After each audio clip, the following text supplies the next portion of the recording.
அப்போது முக்கியமாக அதாவது இந்த மாதிரியான பஞ்சபூதங்களை கொஞ்சம் கொஞ்சமாக அவன் அழிச்சிட்ருக்கான் இல்லையா. இப்படி அழிச்சிட்டு இருக்கும்பொழுது நீர் வளத்தை அழிச்சிட்டான், அதையுமே நீரையுமே பணத்துக்காக கொடுக்க ஆரம்பிச்சிட்டான். இப்படி இப்போ இயற்கை இந்த மருத்துவங்களுடைய அடிப்படையாக இருக்கிற இந்த தாவரங்களை அழிச்சிட்ருக்கான். அப்புறம் நிலத்தை அழிக்கிறான். இப்படி ஒவ்வொன்றா பஞ்சபூதங்களை அழிச்சிட்டே வர இந்த மனிதனுடைய செயல்பாடுகளில் இனிமேல் இந்த தொன்மருத்துவங்களை வந்து மீட்டு உருவாக்கம் செய்கிறது அப்படிங்கிறது ரொம்ப கடினமான ஒரு விஷயம். ஏன்னா எப்படி நோயறிதல் முறையை நம்ம இழந்துட்டோமோ, பரிசோதனை முறைகளை இழந்துட்டோமோ, அதே மாதிரி சிகிச்சை முறைக்கான அடிப்படை தாவரங்களையும் நம்ம வந்து இழந்துட்டோம் இல்லையா. மேக்சிமம் இல்லை. அந்த நம்ம சித்தர்கள் எழுதி வச்ச குறிப்புகள் இருக்கிற தாவர செடிகள் நிறைய அழிஞ்சு போச்சு. இன்றைக்கி அதெல்லாம் தேடினாலும் கிடைக்காது. திருப்பி உருவாக்குறதுன்றது தானாக முளைக்கிறது தான். அந்த மாதிரிலாம் வந்து டக்குன்னெலாம் வந்து மருத்துவ செடிகளெல்லாம் வந்து வளர்த்துட முடியாது. அதாவது செடிகளை வளர்த்து மருந்தை கண்டுபிடிக்கல, இயற்கை வளர்த்திருக்கிற செடிகள், இயற்கை கொடுத்த செடிகள்லேருந்து இந்த மருந்துக்கு, இந்த நோய்க்கு இந்த மருந்துன்றதை ஆய்வு செஞ்சாங்க, தேடல் மொழியாக கண்டுபிடிச்சாங்க. தவிர நோய் வந்ததுக்கப்புறம் அதுக்கான இதுவாக வந்து வளர்க்கலை. இதுதான் நம்மளுடைய முறைகள். அதாவது பேஷண்ட் வரத்துக்கு முன்னாடி மருந்து தயாரித்து வைக்கிறவங்க வந்து ஒரு மருத்துவனே கிடையாது. எங்களுடைய அக்குபஞ்சர் மருத்துவம் அதை தான் சொல்லுது. அதாவது நீங்கள் வந்து என்ன பாயிண்ட்டை வந்து நாங்கள் ஸ்டிமுலேட் பண்ணி விடணும், தூண்டி விடணும் அப்படிங்கிறத மைண்டில் வச்சுக்கிட்டு நாங்கள் பேஷண்ட் அணுகிறது இல்லை.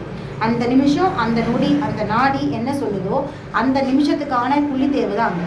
அதே ஒரு அரை செகண்டுக்கு அப்புறம் அவங்க வேறு ஏதோ ஃபோன் வந்தாலோ எதுவாலோ இல்லை டைவர்ட் ஆகிட்டாங்கன்னா திரும்பவும் அந்த அரை செகண்டில் கூட நாங்கள் திரும்பவும் நாடி பார்த்துட்டு தான் சொல்லுவோம். நாடி பார்த்தா ட்ரீட்மெண்ட் கொடுப்போம். முன்னாடி பார்த்த நாடியை அடுத்த நிமிஷத்துக்கு கூட நாங்கள் பயன்படுத்தோம்.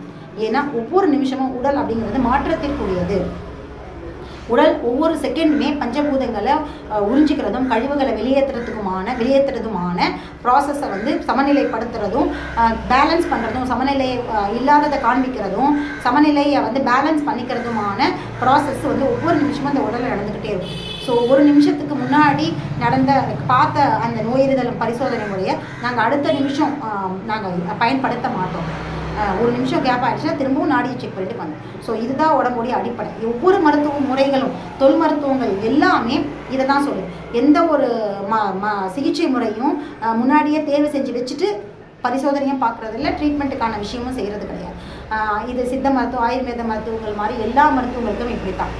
அலோபதி மட்டும்தான், ஆங்கில மருத்துவம் மட்டும்தான் மருந்துகள் எல்லாத்தையும் முன்கூட்டியே தயாரிச்சுட்டு இதுதான் நோய்னா இப்படித்தான் இருக்கும் அப்படின்னு சொல்லி தயாரிச்சுட்டு வச்சுட்டு அதுக்கப்புறமா வந்து பேஷண்ட் கொடுப்பாங்க. இது ரொம்ப ரொம்ப மருத்துவம், வைத்தியம் அப்படிங்கிற அடிப்படை கோட்பாடே வந்து ஆங்கில மருத்துவத்தோட தவறு.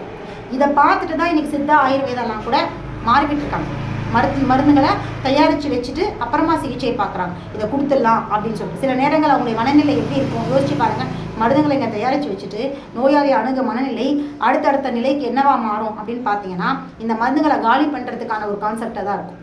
சாப்பாடை செஞ்சு வச்சுட்டு பசிக்காக காத்துட்ருக்கிறது அப்படிங்கிறது என்னென்னா வராத பசியை டெம்ப்ட் க்ரியேட் பண்ணிகிட்டே இருக்கும். ஏன்னா இங்கே சாப்பாடு செஞ்சு வச்சுட்டோம், அதை சாப்பிட்ணும் அப்படிங்கிற மனம் இங்கே எல்லா இடத்துலையுமே மனம் தாங்க வேலை செய்யுது. மனம் உளவியல், இதுதான் நம்மளை வழி நடத்துறதே. மனம் இல்லை அப்படின்னா எதுவுமே கிடையாது இந்த பிரபஞ்சத்தில். ஸோ இப்படி இருக்கும் பொழுது சாப்பாடை செஞ்சு வச்சுட்டு பசிக்காக காத்துட்ருக்கோம் அப்படின்னா என்ன ஆகுது அந்த இடத்துல அப்படின்னு பார்த்தீங்கன்னா பொய் பசி வரும். இல்லை அந்த மைண்டு ஃபுல்லாக சமைச்ச சாப்பாடு மேலே இருக்கும் பொழுது சாப்பிட தான் உந்துதல் ஏற்படுத்தும். இதே இடத்துல தான் மருந்தை தயாரிக்கும் பொழுதும் ஏற்படுது.